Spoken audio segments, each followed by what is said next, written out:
اللہ اللہ حضرت عمر کا بیٹا مصر گیا، وہاں سے کمائی کر کے لایا، تجارت کرنے گیا، لاکھوں کا مال۔ کون سا باپ ہے دنیا میں جس کا بیٹا باہر سے پیسے لے کے آئے تو ابا تفصیل پوچھے کہ بیٹا کہاں سے کمائے، کہاں سے لایا، کتنے ملے، کیوں آئے؟ کون سا باپ تفصیل پوچھتا ہے؟ ابا تو کہتا لا صحیح اور تعریفیں کرتا ہے، میرا بیٹا بڑی کمائی کرتا ہے۔ کبھی پوچھا ہے اس سے کہ ڈیوٹی صحیح دیتا ہے کہ نہیں؟ کبھی پوچھا ہے کہ تو ایمانداری کی روزی لاتا ہے کہ حرام کی کماتا ہے؟ یہ باپ کی ذمہ داری ہے، یہ اماں کی ذمہ داری ہے۔ پھر کہتا ہے بیماری کیسے آ گئی، پریشانی کیسے آ گئی؟ تو نے کبھی سوال کیا اپنی اولاد سے؟ حضرت عمر فاروق رضی اللہ تعالیٰ عنہ کا بیٹا مصر سے پیسے کما کے لایا تو جناب عمر نے بلایا، فرمایا بیٹے اتنی تو تیرے پاس راس ہی نہیں تھی، تھوڑے سے تو پیسے لے کے گیا تھا، اتنی کمائی کیسے ہو گئی؟ اتنے تو پیسے نہیں تھے صاحب، کہاں سے کمائی لائے؟ اس نے کہا ابا جی وہ جو میرے چچا ہے نا مصر کے گورنر، آپ کے دوست، انہوں نے میری مدد کی ہے۔ فرمایا جتنے لوگ گئے تھے سب کی ہے مدد اس نے؟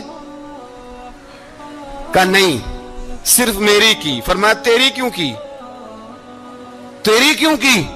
کہا حضور آپ کے دوست ہیں۔ فرمایا چپ کر، حضور انہوں نے مجھے اتنے پیسے دیے، میں نے کاروبار میں ڈالے تو نفع آیا تو میں ان کی رقم دے کے۔ فرمایا خاموش ہو جا، باقی جتنے لوگ گئے تھے سب کی مدد کی اس نے؟ کہا نہیں حضور صرف میری کی۔ فرمایا اس نے تیری مدد نہیں کی، اس نے خلیفہ کے بیٹے کی مدد کی، اس لیے کہ وہ خلیفہ کو اپنے حق میں نرم کر سکے۔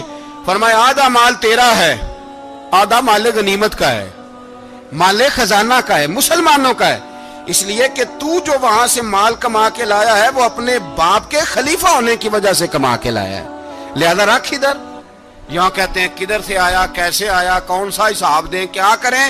او بھائی حضرت عمر رضی اللہ تعالیٰ عنہ کا اپنی اولاد کے بارے میں یہ رنگ ہے۔ ایک جنگ سے نا خوشبو آئی، خوشبو بڑی مہنگی ہوتی تھی، عرب میں خوشبو آج بھی بڑی مہنگی ہے، وہ زیادہ استعمال کرتے ہیں۔ میری باتوں کی سمجھ آ رہی ہے میرے بھائیوں؟ بڑی مہنگی خوشبو تھی۔ جب وہ خوشبو آئی تو حضرت عمر نے کہا، گھر میں پہلے پہنچی حضرت عمر کے، چونکہ زیادہ عورتیں استعمال کرتی تھی گھر کے اندر خوشبو، مرد بھی لگاتے تھے۔ حضرت عمر نے اپنی بیوی سے کہا، آپ کی زوجہ تو تھی وہ بڑی خوشبو کو پسند کرتی تھی۔ حضرت عمر نے اپنی زوجہ سے کہا کہ خوشبو لاؤ، میں نے ایک عورت کی ڈیوٹی لگائی ہے، وہ خوشبو تول کے نا تو بھائیسا برابر صحابہ میں بانٹ دے گی۔ تو آپ کی زوجہ کہنے لگی کسی بی بی کی ڈیوٹی لگانے کی کیا ضرورت تھی، میں جو موجود تھی میں بانٹ دیتی ہوں تول کے بھائیسا برابر۔ آپ نے فرمایا نہیں تو رہنے دے، وہ فلانی بی بی بانٹے گی۔ کہا حضور میں نے بھی بانٹنی ہے، میرے پہ کچھ شک ہے؟ آپ نے فرمایا نہیں تو تفصیل نہ پوچھ، تو خوشبو دے دے، کوئی اور بانٹے گی۔ خاتون خانہ تھی نا، کہنے لگی نہیں مجھے بھی آج آپ کو بتانا ہی پڑے گا کہ کوئی جو بانٹ سکتی ہے تو میں کیوں نہیں بانٹ سکتی؟ زوجہ کہتی عمر نے بات کی تو میری چیخیں نکل گئی۔ حضرت عمر فرمانے لگے جب تو خوشبو بانٹے گی نا تیرے ہاتھوں کو بھی لگے گی، تیرے دوپٹوں کو بھی لگ جائے گی۔ اگر رب کریم نے مجھ سے سوال پوچھا کہ عمر خوشبو تو مسلمانوں کی تھی، تیری بیوی کے دوپٹے کو کیوں لگ گئی، تو میں اللہ کے حضور کیا جواب دوں گا؟ اگر اللہ نے یہ سوال کیا کہ تیری بیوی نے کیوں لگائی، وہ تو حصہ تھا مسلمانوں کا، تو نے تیری بیوی نے کیوں لگائی؟ تو فرمایا میں نہیں چاہتا کہ اللہ کے حضور مجھے اور تجھے باز پرس ہو، لہذا کسی اور کو بانٹنے دے۔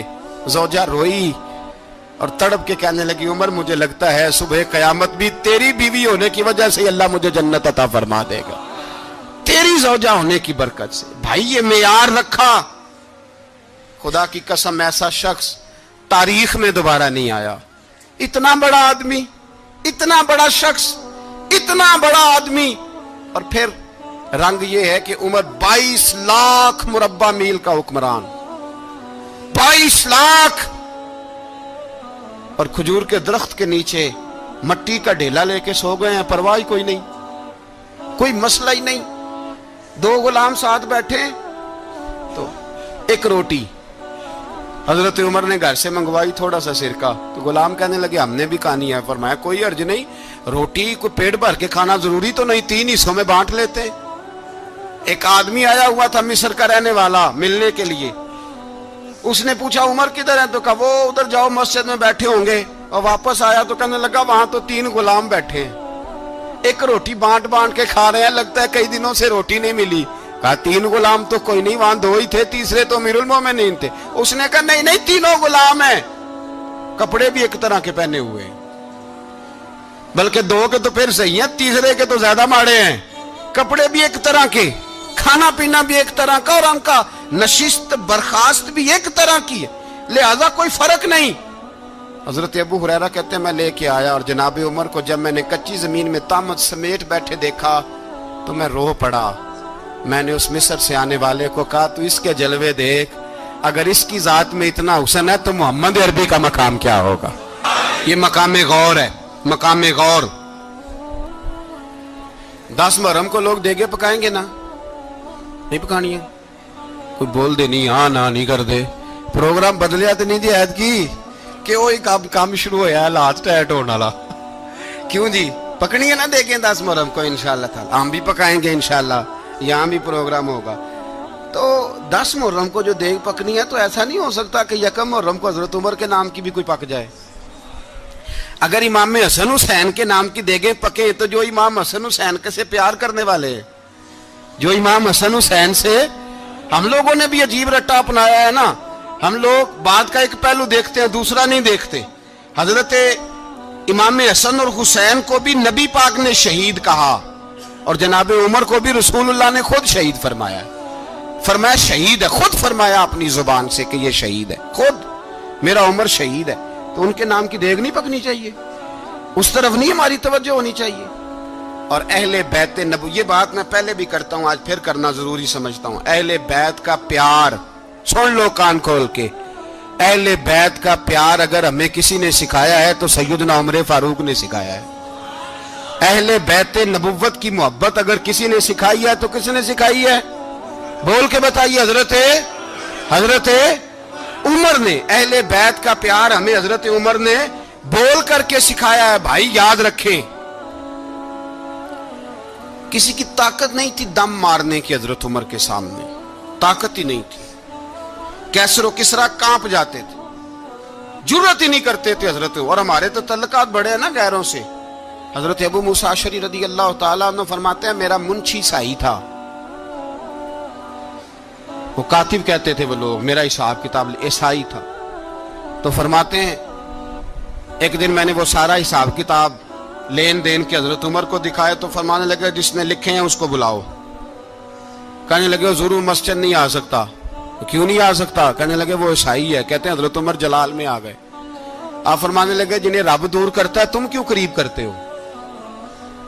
جنہیں اللہ دور کرتا ہے. فرمایا تم غیروں کو اگر عہدے دو گے تو اپنوں کا کیا بنے گا؟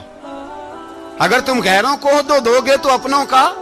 یہ سوچ ہے جو آج برما کے مسلمانوں کے لیے بھی ضروری ہے. کہا اگر تم غیروں کو عہدے دو گے تو اپنوں کا. ہم نے غیروں کو عہدے دیے تو دیکھا نا اپنے کس طرح کاٹے جا رہے ہیں. غیروں کو جو عہدے دے دیے یارانے سارے غیروں سے. روز دعویٰ ہوتا ہے چین ہمارا سجن ہے, چین ہمارا دوست ہے. او بھائی دوست ہے تو اس سے کہو نا کہ برما تو تمہاری ایک چھوٹی سی ریاست ہے, چین کے بغیر تو وہ سانس بھی نہیں لے سکتا. اس کو کہو نا اس حکومت پہ دباؤ ڈالے. لیکن ہم لوگوں نے غیروں کو عہدے دیے تو اپنے پس گئے. حضرت عمر کہتے تھے ذمی کا ہم ادب کریں گے, ذمی کافر کا ہم, ایسا کافر جو مسلمان ریاست کو قبول کرے, بدامنی نہ پھیلائے. ایک آدمی کو آپ نے دیکھا آنکھوں سے نابینا ہے اور بھیک مانگ رہا ہے, تو حضرت عمر کو نظر آ گیا. فرمایا کون ہو؟ اس نے کہا میں یہودی ہوں.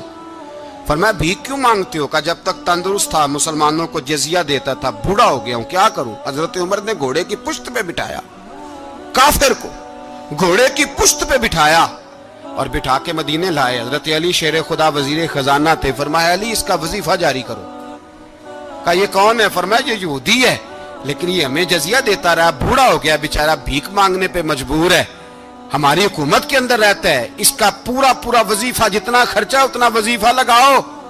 حضرت علی کہتے ہیں میں وظیفہ لگا رہا تھا اور وہ میرے نبی کا کلمہ پڑھ رہا تھا, وہ رسول اللہ کا کلمہ پڑھ رہا تھا.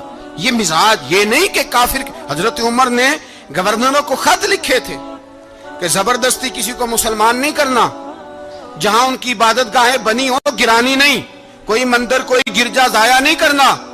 اسلام سب کو جینے کا موقع دیتا ہے، پر بےایمانو، ظالموں، بدذاتوں، تمہیں یہ کہتا ہے کہ ہم تمہیں جینے کا موقع دیتے، تم بھی مسلمانوں کو جینے کا موقع دو۔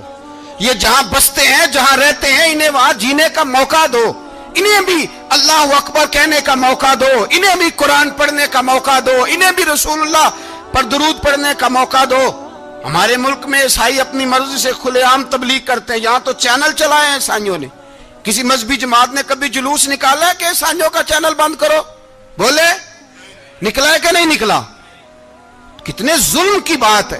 ہم جب غیر کو اتنا تحفظ دیتے ہیں، اتنا تحفظ دیتے ہیں، ہم نے دیکھا ہے، مجھے 20 لوگوں نے عید پہ ٹیلی فون کیے کہ عیسائیوں کو قربانی کا گوشت دے لیں، مجبور ہیں جی، دروازے پہ آ گئے ہیں، ہمارے کام کاج کرتے ہیں۔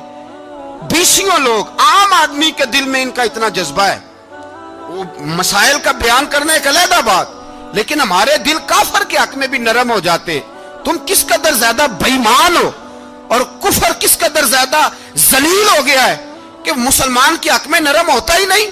اور اس سے بڑے ذلیل وہ ہیں جو ان ذلیلوں کے سپورٹر ہیں، وہ کسی عرب ملک کے حکمران ہو یا کسی اور جگہ کے، وہ بڑے ذلیل ہیں جو ان ذلیلوں کے سپورٹر ہیں، جو برما کی بچیوں کے قتل پر اپنی حکومتیں چمکا رہے ہیں، انہیں شرم نہیں آتی۔ اس قدر مسلمان تڑپا ہے، لیکن ان بے غیرتوں کو ذرا ہوش نہیں آئی، اور یہ ان کے کماش، ان کے دلال جو ہر جگہ ان کی سپورٹ کر کے اپنی حکومتیں قائم کرتے ہیں، بے ایمانوں کو پتہ نہیں کہ کب ان پر اللہ کا عذاب اترے گا اور کس طرح ان کے پرخشے اڑیں گے۔ تمہیں اپنی ذلت اور رسوائی نظر نہیں آ رہی کہ زمین کس طرح تمہارے لیے تنگ ہو گئی ہے؟ اس سے زیادہ اور تمہاری رسوائی کیا ہوگی؟ ڈرو اللہ سے، اور یہ تو دنیا کا عذاب ہے۔ ان بطش ربک لشدید، میرا رب کہتا ہے قیامت تو قائم ہونے دے، جتنا سخت تیرے رب کی پکڑ ہے اتنی کسی دوسرے کی ہو سکتی ہے، یاد رکھیں۔ اور تھوڑا احتیاط کریں ہم سب لوگ بھی، جو ہم لوگ آدھی زبان بول کے بھی ان کی سپورٹ کرتے، اب شرم آنی چاہیے ہمیں ان حکومتوں کی سپورٹ کرتے جو مسلمانوں کی لاشوں کے اوپر حکومتیں قائم کرتے ہیں، شرم آنی چاہیے۔ بہرحال بات دور نکل جائے گی، اور میں اپنے مضمون پہ رہتا ہوں۔ اہل بیت کا پیار اگر سکھایا ہے تو جناب عمر نے سکھایا ہے رضی اللہ تعالی عنہ، امام حسن ملنے۔ آپ یقین کریں، میں جب اس واقعہ کو پڑھتا ہوں تو میرا دل جھوم جاتا ہے۔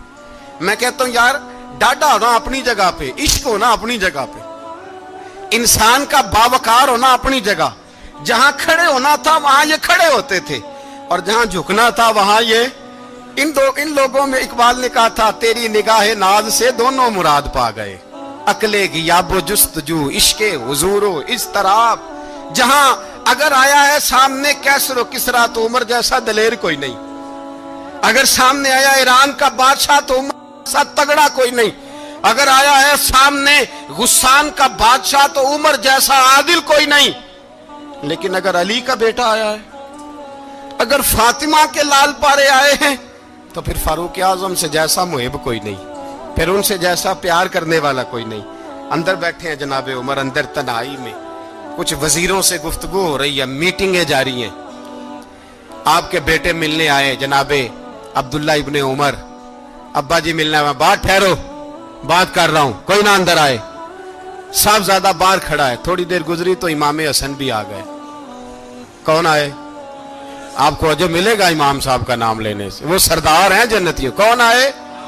سارے بولیے، امام حسن، تیری نسل پاک میں ہے بچہ بچہ نور کا، تو ہے نے نور تیرا سب گھرانہ۔ امام حسن آئے تو حضرت عبداللہ ابن عمر کو دروازے پہ کھڑے دیکھا، کہا امیر المومنین کہاں ہیں؟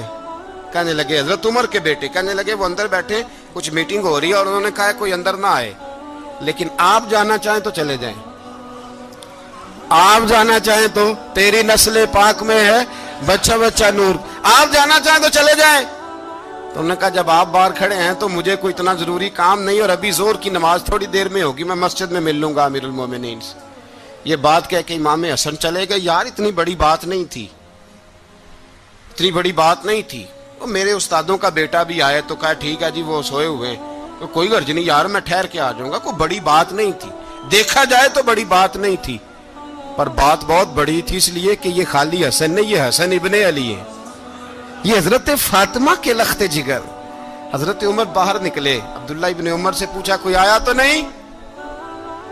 تو کہا حضور امام حسن آئے تھے. تو کہا پھر شہزادے کو اندر کیوں نہیں بھیجا؟ کہا میں نے کہا تھا. وہ کہنے لگے اگر امیر المومنین مصروف ہیں تو میں ظہر میں مل لوں گا. حضرت عمر رونے لگے, فرمایا بیٹے تو نے اچھا نہیں کیا. پھر مسجد نہیں گئے, سیدھے امام حسن کے دروازے دستک دی. امام حسن باہر آئے, کہا شہزادے آئے تھے تو ملے کیوں نہیں؟ تو امام حسن کہنے لگے حضور آپ کا اپنا بیٹا دروازے پہ کھڑا تھا, آپ کا اپنا بیٹا دروازے پہ کھڑا تھا, اور منع بھی کیا تھا آپ نے تو میں زور میں مل لیتا.